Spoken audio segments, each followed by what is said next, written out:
Sarah, thank you for joining me today. Thank you for taking time out to speak to me. How are you doing? How is life during lockdown? I think it's probably like everyone else.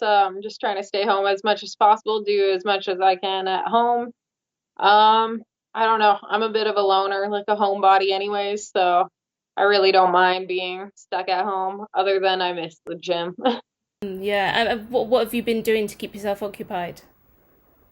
I've been gardening a lot, so I've been growing some veggies and stuff. And then just really still training, not the same way I used to train, but the best I can for now. And yeah, that's about it. So you were supposed to face Sijara Eubanks at UFC 249 in Brooklyn. Um, when you kind Yeah. of first heard about the news about that fight might be in jeopardy, what was your reaction? What kind of news did you first hear? I guess when like the NBA or MLB or whatever got canceled first, whichever one of those it was first that got canceled, I I guess I was like kind of shocked, like, okay, this is pretty serious right now. I'm guessing a lot of other sports are going to follow, and then a lot of them did, but then my fight was still told it was on, it was on, it was on. Um, so I just kept preparing like it was on, but I had a feeling that it might get canceled. So then, obviously, when they said it couldn't take place in Brooklyn, there was, talks of it maybe being in Dubai or Russia, or, no one knew where it was going to be taking place, but they were obviously so adamant that this was going to still happen. What was going through your mind? Because obviously, that must be quite unsettling to be trying to prepare for a fight, but not know where the fight's going to be. I guess like the preparing for a fight's never really a difficult thing. I mean, it is difficult, but it's you can focus on that still. But right now, I'm Canadian living in the US on like a work visa so that I can train out here and stuff. So I was like a little sketched out if it was going to be outside of the country, if I would be able to get back in. So I guess that was kind of stressing me out. And then they were talking more about being in the US, and that was a pretty big relief. Mm. And obviously, then it got, we heard that it was going to be on tribal land, or they were trying to get it on tribal land. What did you think about that? Obviously, you've fought once before on tribal land, haven't you? Yeah, I've actually fought 3 times on tribal land. I've won every time. So, like it isn't like the most ideal situation with not having a crowd, not having commission, I think that time, and like a lot of the things. But I've done it before, so it wasn't like that crazy. And then also with it being in California and me being in Las Vegas, I was like, I can drive, I don't have to go to airports, like I can do this safely still. So, I mean, I was down for it still. And obviously, the UFC is still trying to put on events. They've announced that they're going to go ahead for one in May. What do you think? Because a lot of the UFC has had a lot of criticism about trying to put on events during the pandemic. What's your opinion on it? Like I guess I got a bit of mixed opinions about it.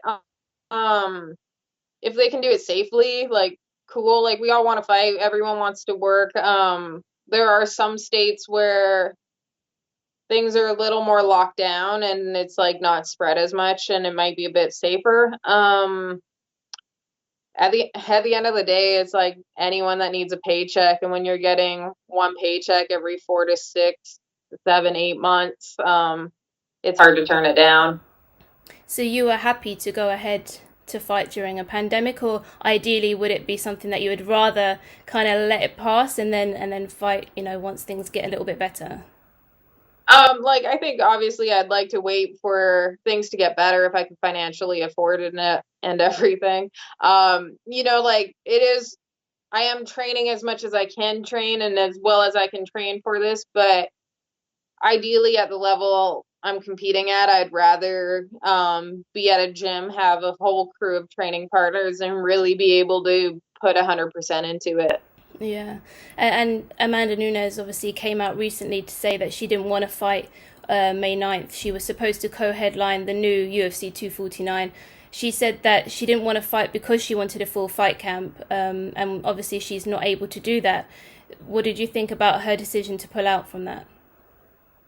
Yeah, I mean, like I definitely agree. Like I'm fighting at one level and she's fighting at a different level. So to put your title online and like your legacy online for not having a full camp, not having a regular camp and everything else going on. Um, yeah, and if you don't need to, like financially, like yeah, why not wait? But I like her. She's a pretty cool person, so I respect her decision. Yeah, and if they were obviously to offer you something, obviously there is, talks of Dana White is trying to get a Fight Island lined up. He said that's kind of good to go. If they offered you something like that, would you take it? Um, Probably. I think another option that they're looking at is possibly doing it at the Apex in Las Vegas, which is just like a 7-minute drive from where I live. So it really would be like that would probably be my most ideal situation, just having it right near home, not having to stay in a hotel or go to airports or travel long distance. Just do everything at home, go there, fight, come back home, and not have to really risk anything. And have they offered you anything? Obviously, there have been some of the original fights from UFC 249 come onto this card. Have they offered you anything? Um, my management is in talks with them for rearranging it, I guess. Yeah, cool. And ideally, obviously, when would you like to fight? Um, Ideally, like as soon as it's safe. Um, but I don't know, like I want to fight all the time, but at the same time, like I want everyone to be safe. I want everyone's family to be safe, all the staff to be safe. So I'm fine with whatever decision they make. I just need to figure out something money wise for myself. But other than that, yeah, I like fighting. So I want to fight when I can. Yeah, of course. And the last time you fought was last September in Abu Dhabi. Obviously, you got the win there, and you were coming off a three-fight losing streak. So, kind of having that, not being able to kind of go off of that momentum, that must be a little bit frustrating, no? To be honest, like I really enjoy the learning side of it all, and I feel like there's so much more for me to learn. And even having like this extra break between a fight almost or an extended fight camp, my skills are just gonna improve. So I'm just gonna be able to show more, like more of what I've learned, more of my game, and just like keep improving, right? So I don't I don't really care. Like I really like the learning side of it all. The fighting's just like an added bonus, but and terrifying sometimes, but it's like I don't know. I like the learning side of it. So I like being in the gym whether I have a fight or not. I'm always trying to learn and get better, and I feel like I've really improved since my last fight, so I'm just excited to fight when I'm able to. Mm. So, in terms of then learning and trying to get as much training in as you can, how can you use this time to then develop yourself, and how easy has that been? Yeah, so I've actually kind of lucked out because my boyfriend is also one of my main training partners and he's also one of my coaches.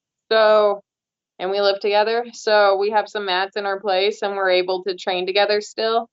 And then I've been training with my coach a little bit, just like one-on-one lessons without anyone else around, just to try and be safe and just still stay prepared as much as I can. So that's what I've been doing. And obviously, back to your last fight in Abu Dhabi, there was a lot of talk about, people weren't sure how the women were going to be perceived there. How was that overall experience for you? It was pretty cool. Everyone was pretty friendly. As soon as like fight week hit, we got there a bit earlier, so there wasn't as many like tourists and fans around. And I think people were looking at us a little weird being there because I don't I don't know how many people like Abu Dhabi isn't as like touristy as Dubai is. So I think we were getting like a lot of looks, but then as soon as fight week kind of kicked off, um everyone was pretty chill. Like yeah, there were no issues. I was curious too to see what would happen, but everyone was really friendly with us. Yeah, and obviously you fought in Dubai, Abu Dhabi, sorry, and I think you fought in England once before as well, haven't you? Are there any kind of locations that you want to kind of check off your list? Do you enjoy the traveling side of things? I do enjoy traveling. Sometimes a bit of the jet lag and stuff does play an effect, so I have to like make sure I can get out there earlier if that's the case. I actually lived in England for a year, so that's kind of like I really want to get another fight there so that I can like visit all my friends and everything. Nice. Whereabouts did you live? I lived in Manchester with Rosie Sexton. Ah, yeah, yeah, yeah, yeah, yeah. Wow. And has it Yeah. been a, when was the last time you went back? I actually went back after my last fight. So I did a month in Turkey and then we stopped for like 5 days in Manchester at a friend's place and saw everyone or everyone we could see in 5 days and then headed home. Nice. So maybe a UK card might be on the horizon for you then in the future. Yeah, I sure hope so. I mean, I've been wanting one this whole time. I think it's been like I made my pro debut in the UK, so it's been 10 years. So yeah, any chance I can get to go back there would be nice. Lovely. Okay, well, thank you so much for talking to us. Stay safe and take care. And we hope it won't be too long before you get back into the octagon again. Thank you. Thank